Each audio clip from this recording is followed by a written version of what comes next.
Que é o fato, eu sou uma pessoa como você, que nós, de formas diferentes, mas com a mesma finalidade, nós tentamos pensar em meios e maneiras de buscar um caminho brasileiro ao socialismo, né?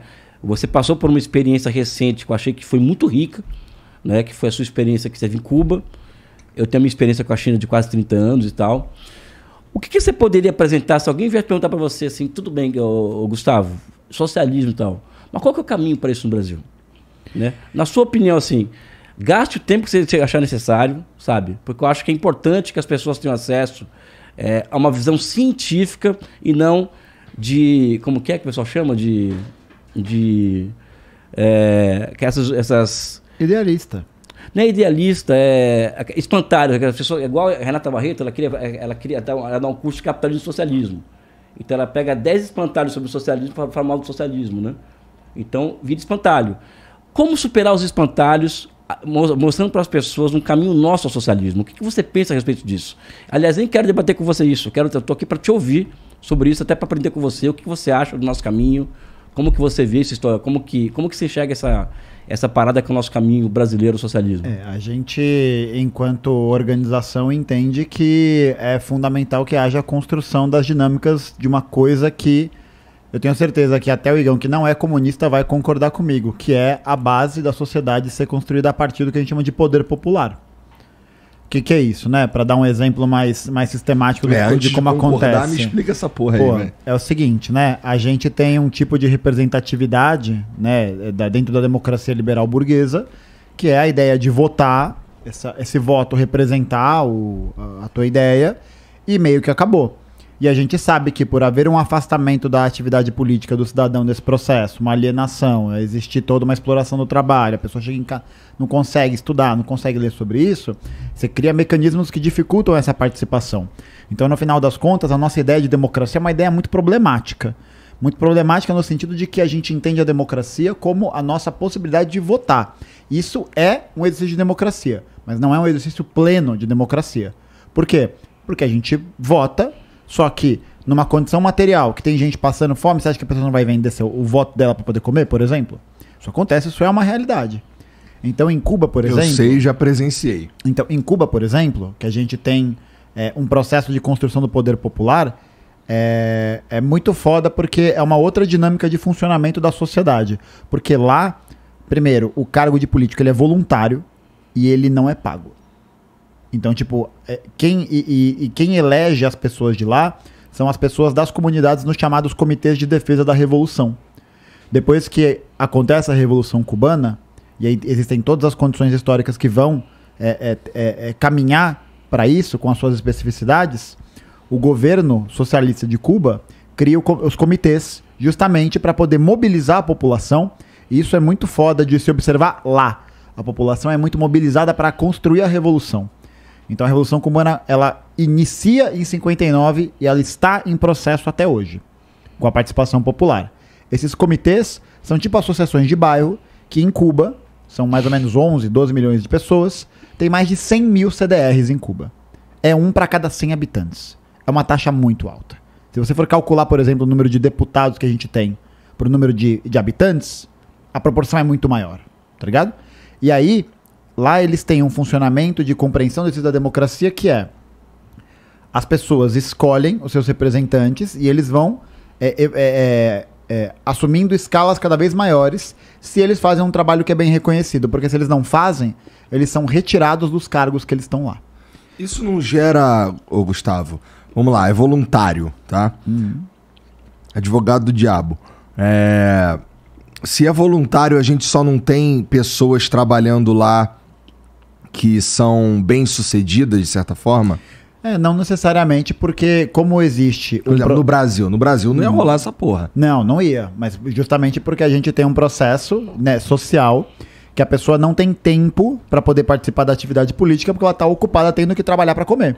Inclusive, pagamento de salário político era uma pauta que foi construída por trabalhadores durante o século XIX, para que os trabalhadores pudessem efetivamente participar e poder se dedicar exclusivamente à atividade política. Mas como a gente corrompe tudo, a gente corrompeu isso também, mas vai lá. Porque é isso, porque no final das contas você não está subvertendo, você não está superando a lógica do capital, Que é isso, no final das contas, a gente não é só criar essas representações de pagamento, né? Não é só o direito ao voto, mas a pensar a democracia como um exercício muito maior que isso, que é a população poder decidir os seus caminhos.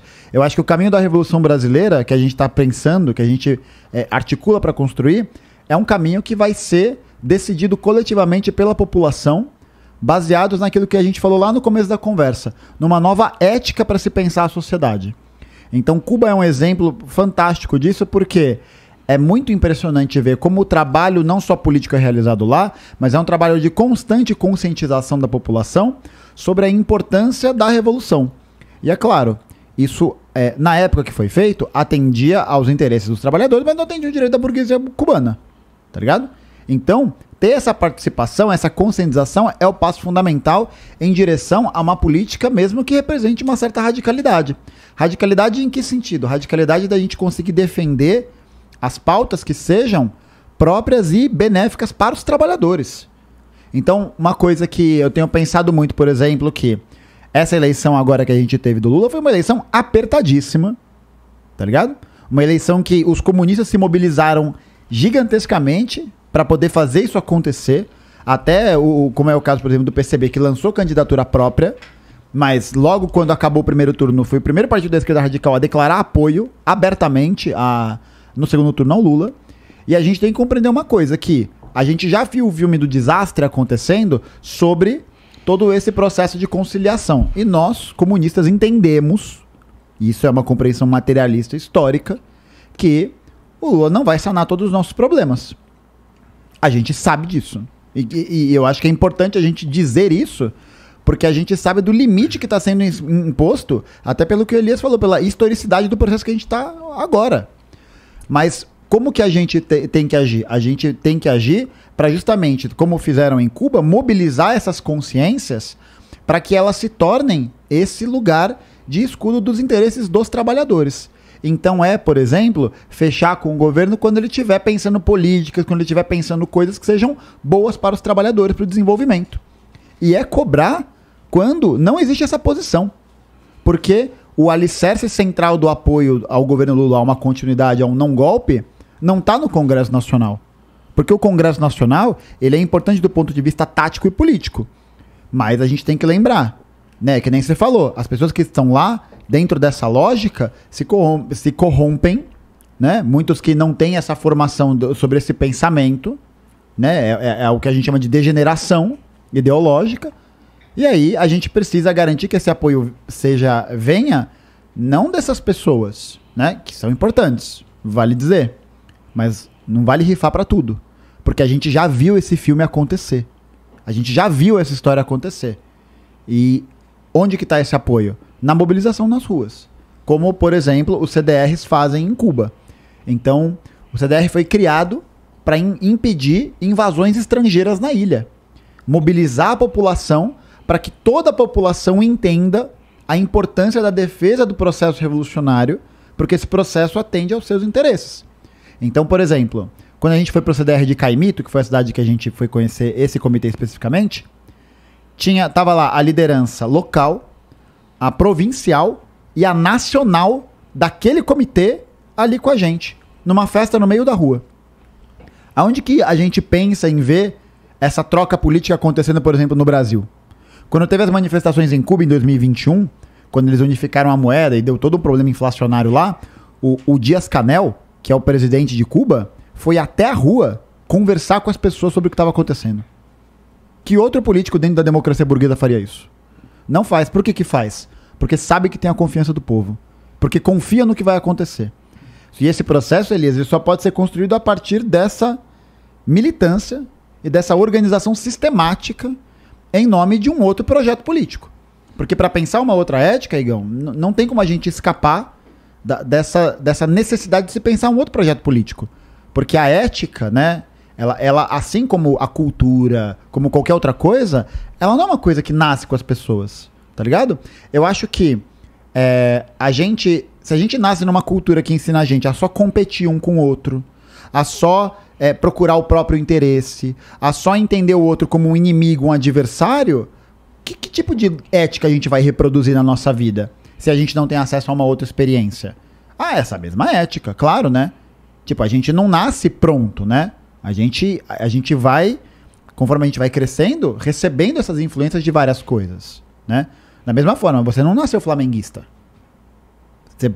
Alguém te colocou isso, né? E você optou por isso, por N razões, por estar nessa experiência. Isso é incontroverso, sentir que você vai objetar isso. Vazou, né? Igão nasceu vascaíno, né?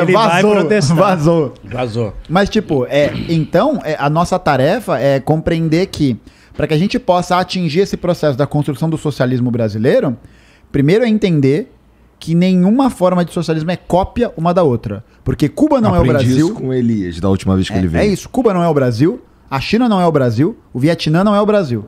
As condições em que a revolução foram feitas lá, foram feitas sob determinações históricas diferentes. Mas qual que é o ponto comum entre todas elas? Existe a mobilização e a organização dos trabalhadores para poder alcançar esse eixo comum.